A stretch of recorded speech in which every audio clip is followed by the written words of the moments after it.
Hey there boys and girls, Lucky here and welcome back to another CSGO video, today with the first episode of Noob to Pro tips. Now, do not worry, many of you already probably saw that today is Tuesday and not Monday, and Noob to Pro is usually always out on Mondays. Now, Noob to Pro tips is the continuation of the Noob to Pro series. Content-wise, for you guys, nothing will change. If you did like the past 10 Noob to Pro episodes, nothing will change. However, I wanted to make a clear cut between the Noob to Pro tips and the Noob to Pro beginner series. Like the complete in-depth beginner series teaching you all the basics, because Noob to Pro initially was designed to have between 10 and 15 episodes, again teaching you how to play CS if you never touched the game before, and then again telling you guys what you need to do, what you gotta practice. And that's why all of those early episodes always had a training routine for you guys that you had to complete each week. It was sort of like a practice or a homework that you had to do in order to, well, just practice with the game, because CS takes lots of practice to be, well, good at. And that's that was the goal of the initial Noob to Pro series. And then after that, the videos following the first like 10-15 episodes were more like advanced overall guides / tutorial videos, and that's what Noob to Pro tips is going to be as well. So again, don't worry, content wise for you guys, nothing is going to change at all. But I think I'll probably be uploading the videos on Tuesday. The Noob to Pro tips, again, that's not completely clear. You can check out the description. I'll be linking a schedule down there, so you can check that out, since at the time of recording this video, I haven't completely settled it down yet. Anyhow, so again, if you liked the videos before, you're going to like the Noob to Pro tips series as well. It's just a different kind of name, because I wanted to make it clear, if you're just starting out with CSGO, watch the Noob to Pro beginner series. Do the training routine in there, and that's how it goes. Because initially it was all about the training routine and teaching players how to do it. So Season 1 with Noob to Pro is kind of over in that regard for a beginner series. But again, the guides and tutorials are still here. Now, I had an idea about making a Season 2 for it. This is nothing confirmed. So far it's just an idea in my head where I would take like one player who is stuck in silver or something, or hasn't played the game at all, and I would teach him like in private training lessons and like how to play the game, and then I'm going to record that. And again, so far this is just a thought in my head and not confirmed or anything. Maybe you can leave a comment in the comment section down below and let me know what you think about it. Could be interesting, I don't know. So there's that. So now, let's actually move on to the tip section of this Noob to Pro tips video.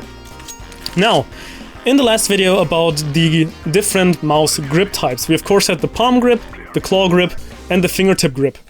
Many of you guys saw that I was switching my weapons on my mouse wheel, like this. And then we're like, oh my god, he's making a Noob to Pro videos, but is using his mouse wheel to change weapons, what a noob. Now, I want you guys to pay close attention.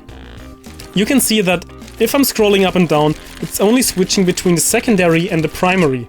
Not any of the grenades, not the bomb, nothing else, no equipment. So it's just scrolling down for the secondary, scrolling up for the primary. And this is actually better than most of you guys' way of changing weapons, and I'll tell you in a second.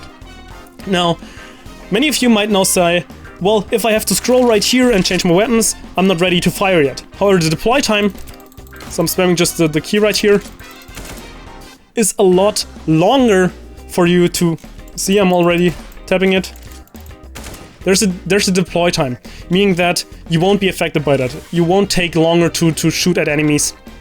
And essentially, if you're just doing a quick finger flick like that, you're essentially inputting the same command multiple times, so it's kind of like secondary, secondary, secondary.